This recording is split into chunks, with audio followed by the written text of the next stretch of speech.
আমরা ডিএলএড এর ছাত্রী।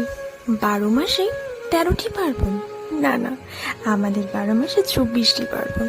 কলেজে কোনো না কোনো অনুষ্ঠান হতেই থাকে। তার মাঝে আজকে আমাদের রবীন্দ্র জয়ন্তী।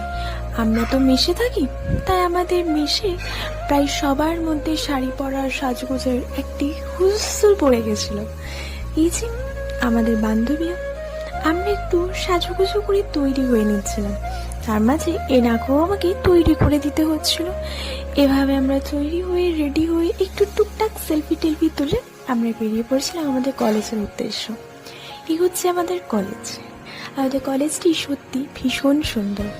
আর মাত্র কিছুদিন, তারপরে আমরা আমাদের কলেজটিকে ভীষণভাবেই মিস করব। এভাবে একটু সেলফি টেলফি তোলার পর আমরা চলে গেছিলাম অনুষ্ঠানের পর্বে। নাচ গান নাটক সব মিলিয়ে আমাদের অনুষ্ঠানটি খুব সুন্দরভাবেই হয়েছিল।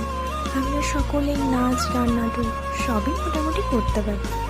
ফার্স্ট ইয়ার থেকে অনুষ্ঠানে এত শাড়ি পরেছি যে আমার মায়ের খবরে আর মনে হয় এমন কোনো শাড়ি নেই যেটা আমার কলেজে পরা হয়নি। যাই হোক, অনুষ্ঠান শেষ হওয়ার পর জমিয়ে খাওয়া দাওয়া করে আমরা চলে যাচ্ছিলাম মেসের জন্য। মেসে যাওয়ার একটি আলাদাই স্বস্তি। মেসে গিয়ে চেঞ্জ হয়ে শুয়ে পড়লাম। আজকে জন্য এটুকুই, টাটা।